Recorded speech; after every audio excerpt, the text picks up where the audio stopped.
You know that guy who always turns down plans? No excuses, no long explanations, just, I'm good tonight. Be honest. Your first reaction isn't curiosity, it's judgment. You assume he's boring, antisocial, maybe even wasting his life. You don't think he's choosing something, you think he's missing something. And that assumption is exactly where most people get this wrong. Because staying home isn't always about avoidance. Sometimes it's about function. Some men feel sharper in noise. Conversations energize them. Movement wakes them up. But other men lose clarity the longer stimulation continues. Not emotionally, physically. Their nervous system processes more information at once. Sounds, faces, expectations. Every interaction adds friction, even good ones. And over time, that friction dulls focus, patience, and decision-making. Home isn't an escape from life. It's the only environment where that friction drops to zero. Here's the part that rarely gets said out loud. For men with low stimulation tolerance, constant social exposure doesn't build resilience, it degrades it. More noise doesn't make them stronger, it makes them scattered. That's why some men seem calmer, clearer, and more intentional after time alone. Not because solitude magically improves them, but because it removes what was interfering in the first place. Outside, almost nothing is under your control. The volume, the pacing, the conversations you didn't choose but still have to perform in. At home, everything is deliberate.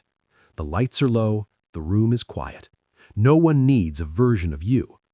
A man sitting alone in silence isn't wasting time. He's letting his system return to baseline. For introspective, focused, or mentally intense men, that control isn't comfort, it's stability.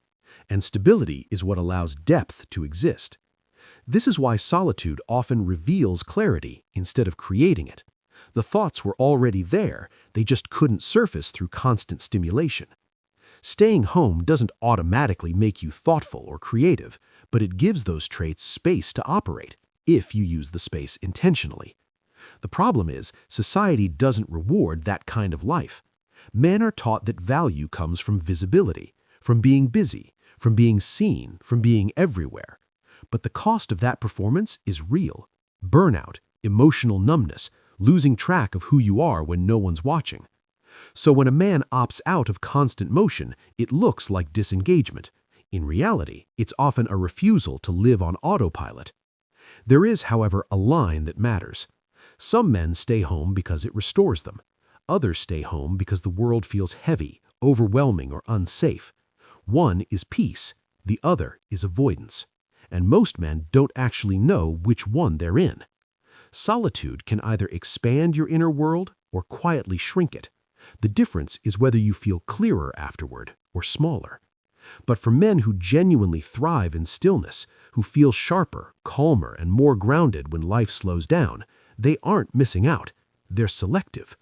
They invest in routines instead of chaos, depth instead of performance, consistency instead of stimulation. That's not broken behavior, that's alignment. So the real question isn't whether staying home is good or bad, it's whether you're using solitude as a tool or letting it slowly turn into comfort. Because there's a mistake men like this often make that quietly turns peace into stagnation. And most don't realize it until years have passed. That's what the next video explains.